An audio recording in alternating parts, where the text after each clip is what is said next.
The statutory resolution, motion for consideration of the bill, and the amendments moved thereto are now open for discussion. I now call upon the members whose names have been received for participation in the discussion. Dr. Abhishek Manu Singhvi. Sorry.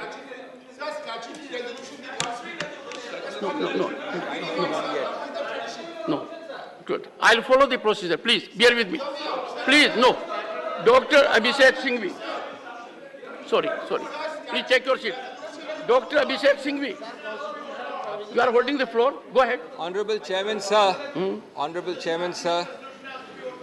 Honorable Chairman, sir. Members of this august House. Mic is on.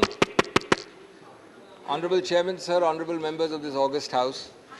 As I rise to oppose this retrogressive bill, I ask why no government since 1992, when Delhi's special constitutional status was created, be it a BJP government or a Congress government, be it any other color of the political spectrum, be it the same political party, the center and the NCT, or be it different parties, not one of them has tried to overrule two constitution bench judgments.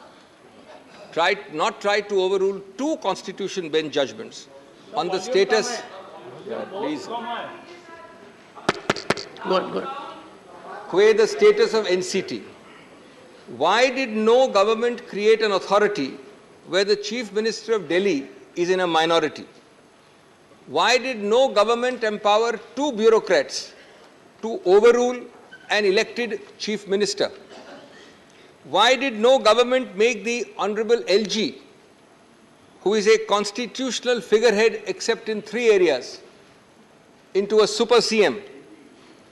And finally, why did no government make it available to the LG's powers to appoint heads of regulatory agencies, large number, all of Delhi, for Delhi, by Delhi, funded and budgeted by the NCT government, but the power of appointment of its heads is with the LG. Honorable members of this august House, this government and this bill has done it all. Something not done earlier. Friends, why was it not done earlier? Because, unfortunately, it is the fitrat of this control freak sarkar, whose vendetta, whose visiting card appears to be vendetta, whose identity badge is of a graceless and fuming electoral loser. Yes. Whose approach is to control by hook or by crook, usually more by crook and less by hook. Yes. So friends, make no mistake about it. As I will demonstrate shortly, this bill is completely unconstitutional. It is fundamentally anti-democratic. It is a frontal assault on the regional voice and aspirations of the people of Delhi. It violates all principles of federalism, all norms of civil service accountability, all models of assembly-based democracy, and of course, it violates, as I will demonstrate, the basic structure. Friends, it is not about this NCT government or that. It is the deliberate regression from a people's government guaranteed to the people of Delhi 30 years ago. And hence it is a decimation of the most fundamental constitutional values on the basis of which 239AA and that entire chapter was passed. That is why, friends, we must all collectively rise to oppose it. Because otherwise, friends, Iqbal's words will haunt us when he talked of Tariq ki nazrein, and he said, "Lamhon ne khata ki, sadiyon ne saza pai." Friends, we must also collectively oppose it, because someday this anti-federal knock will come at your door. ये उनके लिए सोचने की बात है जो इस bill का समर्थन कर रहे हैं या समर्थन करने की घोषणा कर दी है, जो आज दिल्ली सरकार के साथ हैं, शायद कभी आपके पास भी जल्द ही आपके साथ भी ऐसा ही हो सकता है। सबका नंबर आ सकता है। उस वक्त जब नंबर आएगा तो आपको सिर्फ याद आएंगे मार्टिन न्यूमेलर के वर्ड्स। वो पुराने जाने माने शब्द हैं, लेकिन मैं दोहरा रहा हूं। First they came for the socialists and I did not speak out because I was not a socialist. Then they came for the trade unionists and I did not speak out because I was not a trade unionist.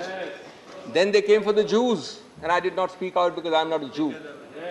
Then they came for me and for you, and there was no one left to speak for us. Friends, what does, let me start with my two heads. What does this bill do textually first? And secondly, what is the consequence of that text? Let me deal with these two aspects first. दोस्तों, ये bill एक civil services authority बनाता है और उसको व्यापक शक्तियां देता है सुझाव देने की, हर नियुक्ति, हर स्थानांतरण, हर चीज के बारे में, ग्रेड ए अफसर से लेके दानिश अफसर तक। व्यापक है, विशाल है। कौन किसी और की सरकार में वित्त का सेक्रेटरी बनेगा, कौन पीडब्ल्यूडी का सेक्रेटरी बनेगा, उनके बीच में अदला बदली कब और कैसे होगी, ये माननीय एलजी करेंगे निर्णय, न कि चुनावित सरकार। ये बड़े स्पष्ट प्रावधान है, मैं अभी आपको प्रावधान के नंबर नहीं दे रहा हूं। दूसरा, जितने भी सतर्कता के अधिकार क्षेत्र हैं और जितने भी नॉन सतर्कता, नॉन विजिलेंस, वो सभी केसेस अनुशासनहीनता के विषय में सब इस अथॉरिटी में आएंगे सुझाव के लिए और माननीय एलजी के पास निर्णय के लिए। इसका उद्देश्य बड़ा स्पष्ट है। उद्देश्य है एक भय और हिस्टेरिया का माहौल बनाना, एक खौफ पैदा करना, जिससे कि आप इन सभी सचिवों को कंट्रोल कर सके, जो कि दिख रहा है दिन प्रतिदिन। तीसरा, ये अथॉरिटी में 3 व्यक्ति हैं, चीफ सेक्रेटरी, प्रिंसिपल सेक्रेटरी और मुख्यमंत्री। और मुख्यमंत्री को बहुत बड़ा ओहदा दिया है, अध्यक्ष बनाया गया है। ये अजीब सा अध्यक्ष है दोस्तों। कोरम है 2 लोगों का, ये एक चेयरमैन है बिना चेयर के। मैंने वैश्विक और भौगोलिक रूप से आज तक कहीं नहीं देखा मेरे सीमित अनुभव में कि एक चुनावित चीफ एग्जीक्यूटिव 2 सचिवों के नीचे आएगा। ये 2 सचिव बैठ के निर्णय करेंगे, ये 2 सचिव बैठ के निर्णय करेंगे और वो मुख्यमंत्री वहां खड़ा होगा, देखता रहेगा, चुप्पी साधेगा या अपना डिसेंट नोट करवाएगा। और उसके बाद, और ये सब प्रावधान है, एक एक चीज में जो बोल रहा हूं प्रावधान है, उसके बाद ये निर्णय और सुझाव जाएगा पहले सुपर सीएम के पास और उसके बाद सुपर बॉस जो हमारे सामने बैठे हैं माननीय गृह मंत्री, ये सब गृह मंत्रालय में आएगा।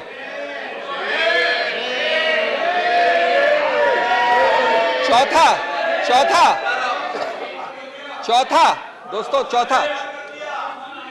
बाद में चौथा, जितने बोर्ड्स हैं, समितियां हैं, संस्थाएं हैं, वो सब, और इसमें बहुत हैं, महत्वपूर्ण हैं, अल्पसंख्यक संघ, Delhi सूरेज board, Delhi Jal board, so many, labour welfare board, Waqf board, ऐसे 20 की सूची हमने दी है न्यायालय में। उन सब की बजट बनाएगा ये एनसीटी सरकार। उनके काम होंगे एनसीटी के लिए, एनसीटी के लोगों के लिए, लेकिन उनके अध्यक्ष, उनके हेड को वहीं से अपॉइंट होंगे, सुपर सीएम या गृह मंत्रालय से। 5वां, जो दूरगामी नीतियां हैं सभी सिविल सर्विस के लिए, उनके टेन्योर के लिए, उनके स्थानांतरण के लिए, उनकी नियुक्तियों के लिए, कौन सी पोस्ट नाजुक है, कौन सी पोस्ट सेंसिटिव नहीं है, और उपयुक्तता, वर्ड इस्तेमाल किया सूटेबिलिटी, उपयुक्तता इस अफसर की इस पद के लिए, ये सब, और हेड ऑफ डिपार्टमेंट कौन होना चाहिए, ये सब माननीय सुपर सीएम, और अंततोगत्वा हम जानते हैं कि जो सब चीज करती है नियंत्रण, वो होम मंत्रालय।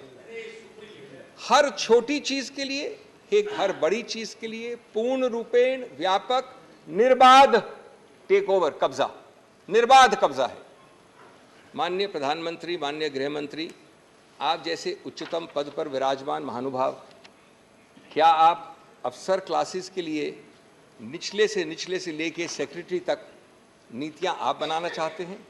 कम से कम वो तो एक छोटे ओहदे वाले मुख्यमंत्री के पास छोड़ दीजिए। Sixthly, friends, the secretary, this is amazing.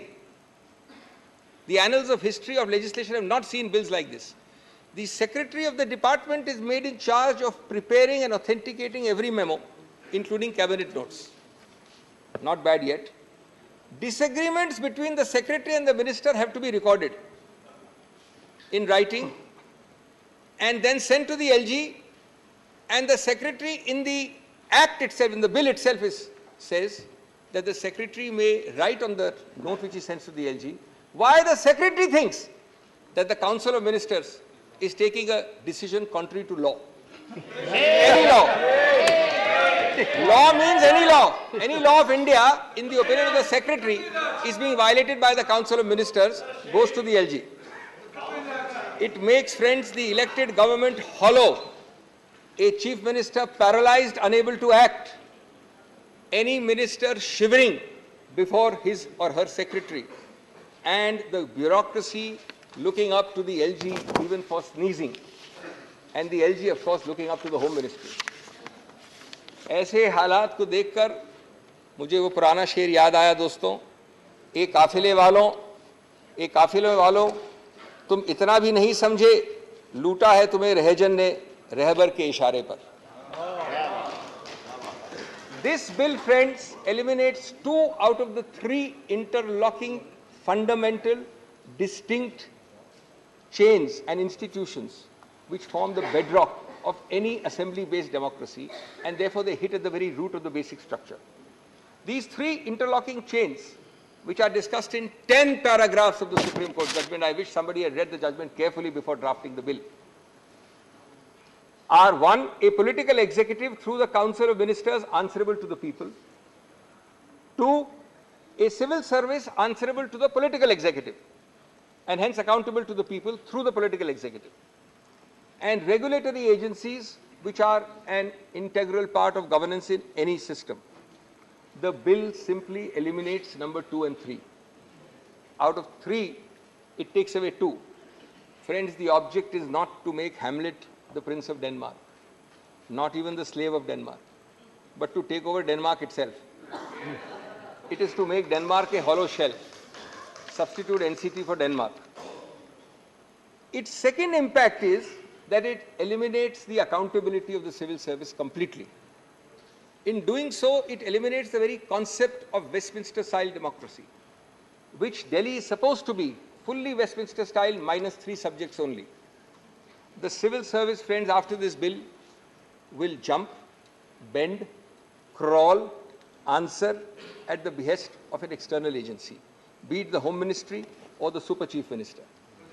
There is not even a token diarchy of powers between the CM and the LG. It converts an impartial civil service into a dictatorial civil service. Shame. It gives a real example of that forgotten serial which I love to watch and all of you have watched. Yes, Minister. The civil servant is saying only no, Minister. Remember what Nehru said about the ICS. That time, Indian Civil Service says this is neither Indian nor civil, nor does it provide service. I'm not sure how accurately it will apply in 2023, but I think he came very close to it. एक म्यान में 2 तलवार नहीं है ये case. म्यान भी LG के पास है और तलवार भी केंद्र सरकार के पास है. मुख्यमंत्री एक कोने में खड़े होकर तमाशा देख सकते हैं सिर्फ. My third head of submission to this august House, friends. This bill seeks to amend the Constitution by an act of Parliament. The Constitution and the debates underlying it all wanted Delhi to have all powers minus 3. This bill adds a 4th to those 3, and it does it magically without a constitutional amendment. It is indeed magic, even if it is black magic, because you can amend a constitution without a constitutional amendment. 4th, decimating 2 out of the 3 prongs of a Westminster-style democracy, which has an answerable and accountable civil service and a regulatory agency, clearly violates the basic structure, because the basic structure of an assembly-based democracy includes these 3 interlocking chains. I believe that that would be a very likely Supreme Court conclusion if at all this bill is passed. Fifthly, it also violates the basic structure in another manner. The principle of decentralized federal government that has already been a part of the basic structure from the days of Bombay in 1993, around the time, by the way, when 239AA was created. If there is one animating bedrock philosophy underlying 239AA, it is decentralized federal governance. Otherwise, why not keep Delhi as a mere large municipality under central government's control? Advani ji हुआ करते थे बहुत बड़े अधिकारी ऐसे municipal setup में पहले. Why not a mere union territory? You know, there are 10 of them. Delhi is the only one to have been given the constitutional status by a constitutional amendment. No other union territory. Why? Para 77 of the 2023 judgment partly answers that. I quote, "In the spiral of cooperative federalism, the Union of India must exercise its powers within the boundaries created by the Constitution. NCT Delhi, in having a sui generis federal model, must be allowed to function in the domain chartered for it by the Constitution. The Union and the NCT share a unique federal relationship. It does not mean that NCT is subsumed in the Union merely because it is not a state." ये मेरे शब्द नहीं हैं, ये उच्चतम न्यायालय के शब्द हैं. Friends, Delhi alone, out of 10 such territories, was given this constitutional status. Not only because federalism and the aspirations of the people of Delhi were recognized, but the idea was that you will not be able to amend it out of shape, out of character, without a constitutional amendment. You don't have it today. You have a statute. This arrogant government, and this is very interesting, this arrogant government first tried it by invading Delhi's special status in 2016 and 17. Forgotten now, by executive action without even a statute. We argued and we got a 2018 first Constitution Bench judgment which struck it down. It did it again by a second notification without a constitutional amendment and lost it, and the judgment came in 2023, a few months ago. But friends, unfortunately there is no cap on deliberate foolishness. There is no bar to repetitive constitutional error. They have done this again. This time they have upgraded it from a notification to a statute, but still without a constitutional amendment. And even if this bill is passed, which I am sure it will not be, the result will be the same a third time. History will repeat itself. Friends, constitutional stupidity masquerading as power is by no means a new phenomenon, especially when reason falls on deaf ears. The result is always the same: जिहालत, हिमाकत और नफरत. संविधान का basic structure दोस्तों लम्हों की बात नहीं है, सदियों की बात है.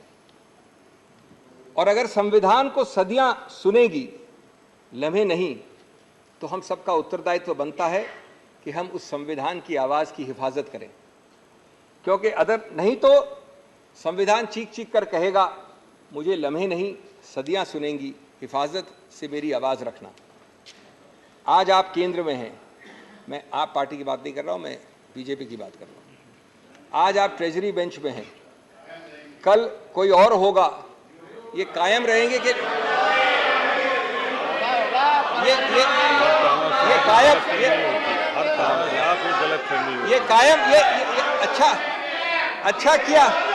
अच्छा किया आपने हस्तक्षेप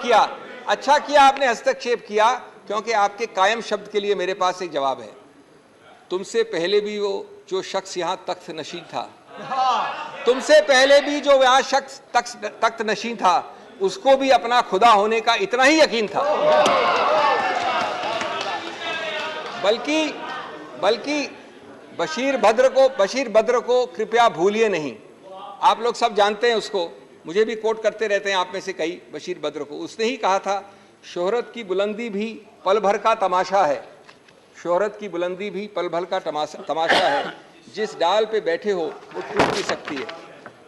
तो इसलिए कायम शब्द का इतना अहंकार नहीं होना चाहिए. Sixthly, friends, let me read some seminal words in the 2023 judgment. Now, these are going to take a little bit of time. I It's a longish quotation, but it's very important for this House.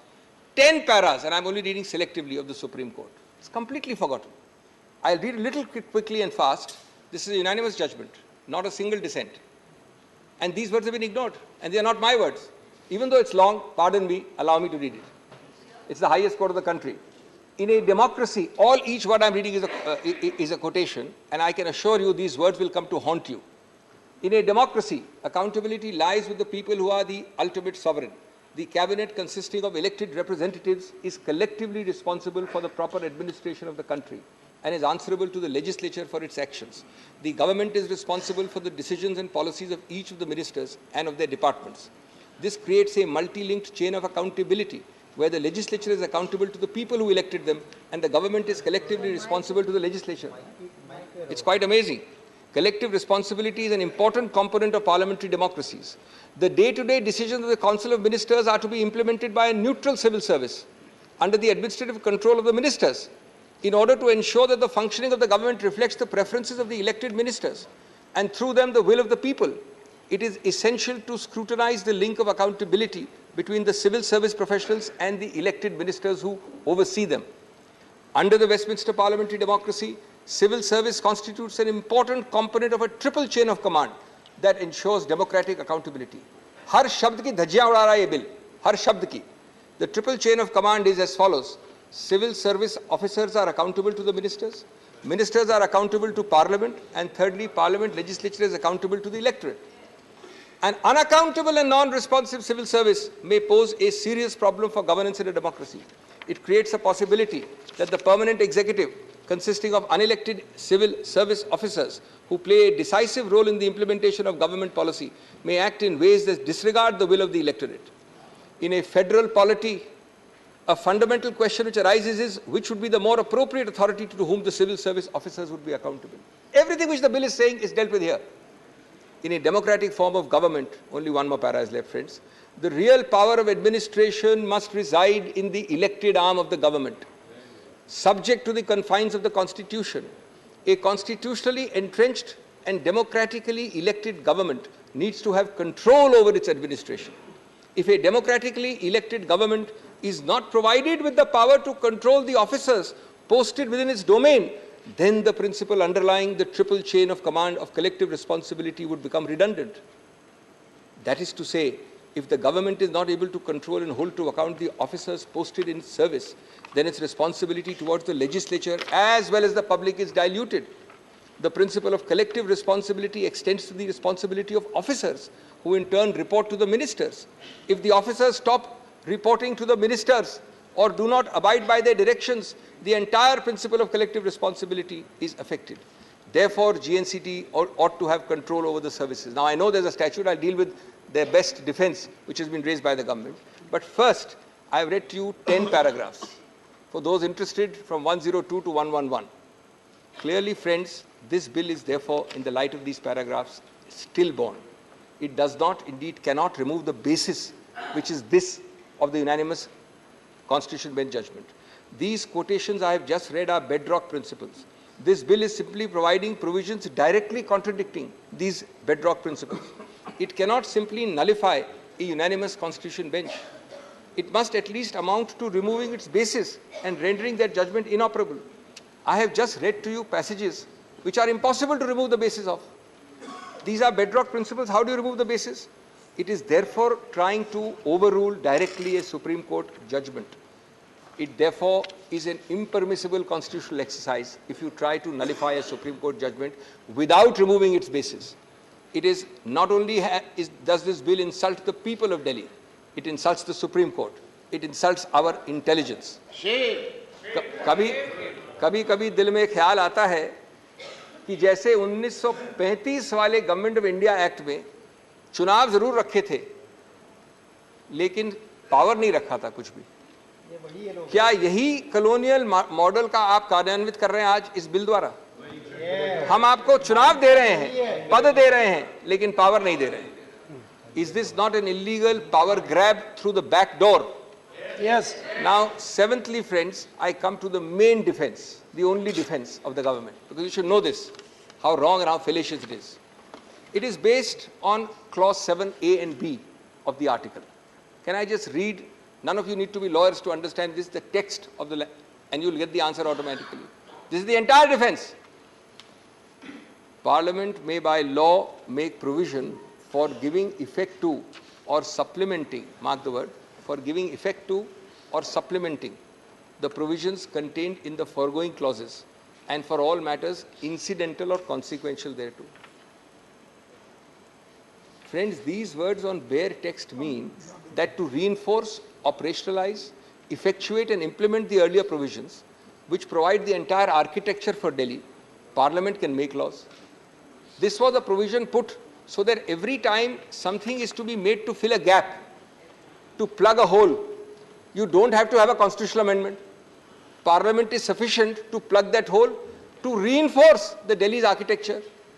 Friends, the short point is, can you destroy or decimate that architecture and structure by resorting to a provision that says that the power is exercisable to reinforce it or implement it? ये इस प्रावधान के साथ विश्वासघात नहीं है क्या? 7A and 7B were created when implementing the true letter of, you could reinforce or plug the gaps without amending the constitution. It can never be used to destroy, to supersede, to bury that architecture itself. If this ridiculous interpretation is accepted, does it mean that by this brute parliamentary majority, today you have transferred services to the central government, tomorrow you will do this for each item, electricity, parks, highways, Waqf board, labor board? Then why not have Delhi as a municipality? Why create the constitutional architecture?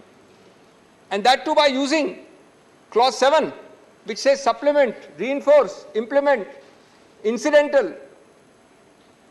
At the end of para 46 of the 23 judgment, which nobody appears to have read, as far as the bill makers are concerned, it says again, if we interpret the phrase insofar as such matter is applicable in a manner, insofar as such matter is applicable to union territories, in a manner to exclude a greater number of entries than what is already excluded, that is, in addition to 3, it will defeat the very purpose of granting a special status to NCT.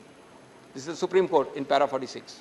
In other words, friend, this government, like Alice in Wonderland, says words will mean what I say they will mean. That's their interpretation of 7. I will use 7 as a Brahmastra, not to supplement and implement 239AA, but to supplant it, to reduce it to vanishing point. The scalpel created to heal, to cauterize, to cure, to fill gaps, to make you more healthy, will now be used to stab and kill. Obviously, only Alice in Wonderland in this government is on the same page on this. दोस्तों, ये सब प्रावधान जैसे clause 7 है और इस तरह प्रकार के प्रावधान कई जगह होते हैं, आम चीज़ है, लोगों की आवाज़ को ज़्यादा सशक्त बनाने के लिए है, विकास और समृद्धि की गति और दिशा को प्रोत्साहित करने के लिए है, न कि वोट डालने वाली जनता को निहत्था बनाने के लिए, उसको बेबस करने के लिए। इस बिल ने ऐसे सभी उद्देश्यों को अपने माथे पे उल्टा करके लग दिया है। संविधान को इस प्रकार से विकृत करेंगे आप तो परवीन शाकर के शब्द पूरी तरह से लागू होंगे। ए मेरी गुलजमी तुझे चाह थी एक किताब की। अब संविधान वाली किताब की बात कर रहे हैं। ए मेरी गुलजमी तुझे चाह थी किताब की, अहले किताब का मगर क्या तूने हाल कर दिया। Those in the treasury benches adopting this are actually distorting it out of recognition. The fundamental error of the central government and of the Honorable Home Ministry is to confuse the existence of power with the validity of its exercise. For the last several days, we have been hearing curtain raisers coming from the Home Ministry that we have the power. We are not talking about competence. The question is, if you have the power, its existence is subject to substantive limits. 3-4 minutes more. What you do not have is the power to cross the Lakshman Rekha, which this bill is designed to cross. The question of competence to pass a law, which I am not at all addressing here, is quite different from whether the law is a valid exercise of such competence. Not when it violates the basic structure, not when it violates substantive provisions. Friends, The bill is designed to violate specifically all those substantive limits. This is beyond the remit of any statutory bill. Whether even a constitutional amendment can do it, we will see when they bring a constitutional amendment in a fourth round. But the statute being lower than the Constitution must go. The Constitution is itself challengeable if it violates the basic structure. That stage has not come. Turning now to my eighth head, and I'm finishing very quickly, just give me a few minutes more. It is convenient to forget, and this you'll be interested to know. Now that we are having a bill, we tend to forget this. There were no exigent circumstances on 19th of May when you passed the ordinance. The Supreme Court has said in 100 judgments, you must demonstrate how, quote unquote, it is necessary to take immediate action. Immediate necessity is distinguished from mere desirability. These are not my words, they're Supreme Court words. Expression necessity coupled with immediate action conveys the sense that it is imperative due to an emergent situation to promulgate an ordinance. Now I want to tell you, on 11 मई 2 महीने की जिरे और बहस के बाद ये constitution bench ने निर्णय दिया। 6 दिन बाद 17 मई को कैबिनेट ने अप्रूव कर दिया ऑर्डिनेंस, लेकिन पारित नहीं किया, घोषित नहीं किया, क्योंकि वो जानते थे 2 दिन बचे हैं अभी उच्चतम न्यायालय के बैठने के लिए। 19 तारीख को उच्चतम न्यायालय अवकाश पे जा रही थी। The revised time given to you by the LOP was 1 second. Some of my friends here are prepared to donate some time. 30 minutes. You have left only 13 minutes for Mr. Chidambaram. 2 minutes more. 2 minutes more. So you will leave 11 minutes for him. Yes, yes. And there are other people to donate time to us. There are other people. On 19th May. 1 second, 1 second. Important legislation रहने के ये जरूरी है कि बहस अच्छी हो रही है। बहुत दिन के बाद बहस अच्छी हो रही है, सभी लोगों को सुनने में आ रहा है और नॉलेजेबल है, तो आप कंसीडर करिए, आपके हाथ में है, और एक 10 मिनट एक्सटेंड कर दीजिए। Every minute used by you, doctor, will cut into the time of Mr. Chidambaram. No. Initially, both were given equal time. Then his time was increased. माननीय अध्यक्ष, Go ahead. माननीय अध्यक्ष महोदय, Last 1 minute. 17 तारीख को ये ये अप्रूव हो गया कैबिनेट द्वारा। इसको आप 19 की शाम को 5 बजे के बाद जब मैं घर जा रहा था कोर्ट से क्यों लाए? क्योंकि आपको मालूम है कि 19 तारीख लास्ट डे था कोर्ट के फंक्शनिंग का, उसके बाद अवकाश थी। क्या you wait for 2 days fearful that the Supreme Court is sitting till 19th May? Is this not cheap tactics and chicanery at its worst? The deleterious effects of this ordinance were visible in the last 2 or 3 months it's been there. Governance is at a standstill. 2 bureaucrats are threatening to take majority decisions over the Chief Minister's head. The LG daily trespasses in all domains of elected reps. Heads of bodies funded and operated by NCT are approved and controlled by the Home Ministry. NCT is reduced to a fiefdom of the central government. Insubordination is at its peak. हमारी बात आप सुनते, मैं बस अंत कर रहा हूँ 1 मिनट में। हमारी बात तो आप सुनेंगे नहीं, सुनते नहीं हैं। कम से कम अपने मार्गदर्शक मंडल की बात तो सुन लिया करिए, या कभी कभी उनसे बात करते हैं, पूछते हैं, उनको भी भूल गए आप लोग। मार्गदर्शक मंडल से बात कर लीजिए, क्योंकि आपकी सरकार, भारत रत्न अटल बिहारी वाजपेयी की सरकार में आपके मार्गदर्शक गृह मंत्री अडवाणी जी दिल्ली को पूरा स्टेटहुड जाने का बिल लाए थे। और जब आप 2 चुनाव दिल्ली के जीते इस मुद्दे पे कि दिल्ली के पास पूरा स्टेटहुड होना चाहिए, तो मदन लाल खुराना जी, आपके पूर्व मुख्यमंत्री ने कहा था, quote, full statehood for Delhi is the remedy for all its ills. आज देश और दिल्ली आपसे फुल स्टेटहुड नहीं मांग रहा है।